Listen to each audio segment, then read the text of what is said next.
Hello hello hello hello hello hello.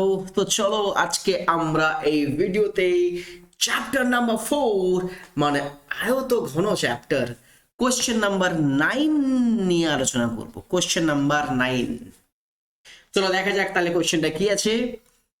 কোশ্চেনটা হচ্ছে কি, একটা সমকোণী চৌপল আছে, মানে একটা আয়ত ঘন। সমকোণী চৌপল মানে কি আয়ত ঘন। তার আয়তনটা কত দেওয়া আছে না স্যার, 432 ঘন সেমি। এইবারে ওই চৌপলটাকে দুটো সমান আয়তন বিশিষ্ট ঘনকে পরিণত করা হয়েছে। আচ্ছা, তাহলে প্রতিটি ঘনকের ধারের দৈর্ঘ্য কত হবে, মানে ঘনকের বাহু বের করো। কথাটা বোঝা গেছে? একটা আয়ত ঘন আছে মানে সমকোণী চৌপল, সেটাকে দুটো ঘনকে পরিণত করে দেব, তাও সমান আয়তন বিশিষ্ট। তাহলে আমাকে কি বের করতে হবে না, ঘনকের প্রত্যেক ধারের দৈর্ঘ্য। তাহলে আমি ধরে নেব না, ধরি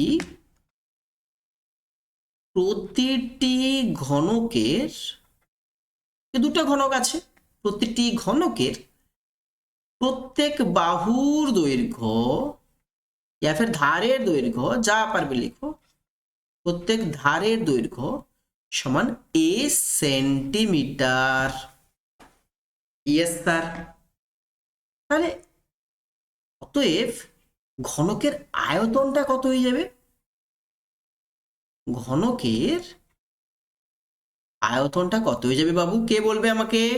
না স্যার, এ কিউব, বাহু কিউব ঘন সেমি। ঠিক কথা, কোনো অসুবিধা আছে না স্যার? এবারে ভালো করে দেখো, টোটাল আয়তনটা কত ছিল স্যার? 432। সমকোণী চৌপলের আয়তনটা কত ছিল? 432। তাকে দুটো ঘনকে আমরা চেঞ্জ করেছি, তাহলে অতএব প্রতিটি ঘনকের আয়তন কত হয়ে যাবে, প্রতিটি ঘনকের আয়তন, দুটি ঘনক মিলে 432। তাহলে এক একটির কত হয়ে যাবে, 432/2 ঘন সেমি। কথাটা বুঝতে পারলে বাবু?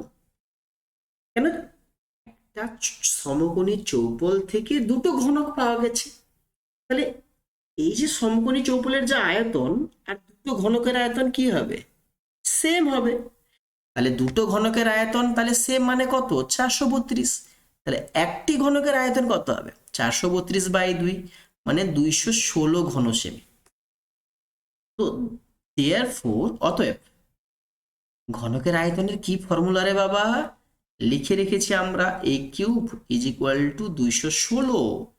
তাহলে তাহলে তাহলে এখান থেকে আমাকে বলো a কিউব মানে 216 মানে 6 কিউব, তাহলে এটা কত হয়ে গেল রে বাবা, 6।